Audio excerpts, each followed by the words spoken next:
यो प्रेमवादको लोगोमा हामी क्वेसन देख्छौं। प्रेमवाद तल लेखिएको छ, माथि लोगो छ। त्यो लोगो जुन विशाल घुमाइएको छ त्यो ब्रह्माण्डको संकेत गरिएको छ। क्वेसनमा त्यसले बनाएको छ, त्यसले भनेको छ प्रेम खोइ कहाँ गयो।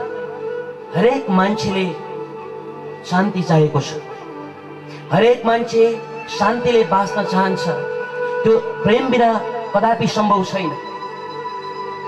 जति नै जुलुस जति नै नारा लगाए पनि शान्ति आओस् आओस् भने तापनि शान्ति कदापि आउँदैन जबसम्म प्रेमको व्यवहारले चलिँदैन।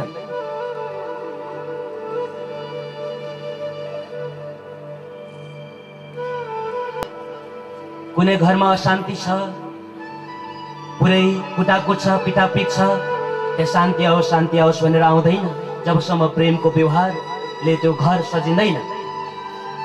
प्रेम अत्यन्त सरल कुरा हो, सबले बुझ्न सक्ने र अनन्त ट्रुथ हो, रियालिटी हो, सत्य हो, जुन कुरा कसैले नकार्न सक्दैन।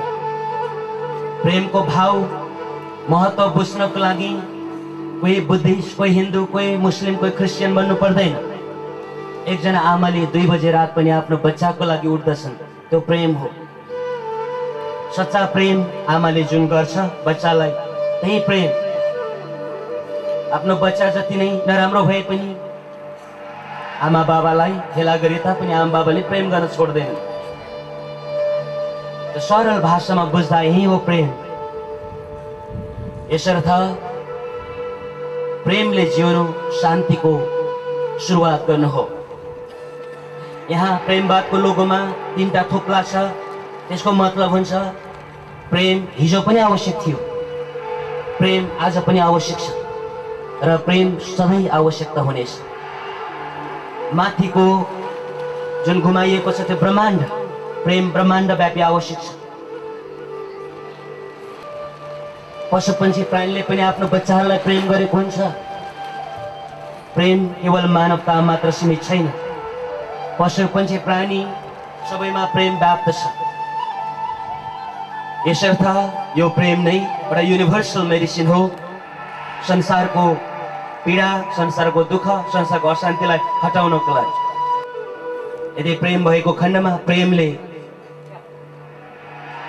ओइलिसकेका फुलहरूलाई पनि फेरि फुलाउन सक्छ। प्रेमले लडिसकेका मान्छेलाई पनि उठाउन सक्छ। एक दिन म नेदरल्यान्ड्समा थिएँ, हस्पिटलमा प्राय भिजिट गर्ने गर्छु। एकजना बच्चा डाक्टरहरूले अब यो निको हुँदैन भनिसकेको थियो। म त्यहाँ गएँ, यात्रीकै प्रेमवादीकै छोरी हुनुहुन्थ्यो, उहाँ मेरो काखमा लिए। मैले अत्यन्त प्रेमका साथमा ती बच्चालाई मेरो हात राखिदिएँ। त प्रेमका साथमा मैले एउटा गीत गाइदिएँ।